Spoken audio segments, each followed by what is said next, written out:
भुवनेश्वर रब्बी टकीस्थित Sai kids play school गणतंत्र दिवस उत्सव जन आंदोलन आत्मार अभिव्यक्ति सहित उद्यापित होइछि। এই অবসরে মুখ্য অতিথি ভাবে ওড়িশা শিশু কল্যাণ আয়োগর অধ্যক্ষা শ্রীমতী মন্দাকিনী কর যোগদেই জাতীয় পতাকা উত্তোলন করেছিলেন।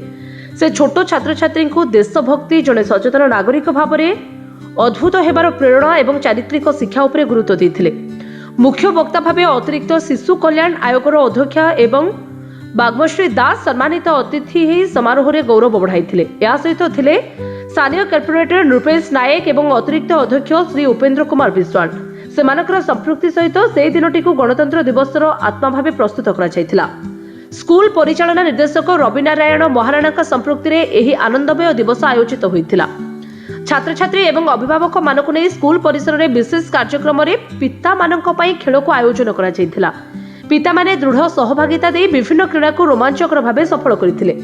ତେବେ ସେମାନଙ୍କୁ ସ୍କୁଲ ପକ୍ଷରୁ ସମ୍ମାନିତ କରାଯାଇଥିଲା। ସ୍କୁଲର ଅଧ୍ୟକ୍ଷା ଶ୍ରୀମତୀ ସ୍ମୃତିସୁଧା ପଟ୍ଟନାୟକଙ୍କ ନେତୃତ୍ୱରେ ସମସ୍ତ କାର୍ଯ୍ୟ ସଫଳ ଭାବେ ସମ୍ପାଦିତ ହୋଇଥିଲା।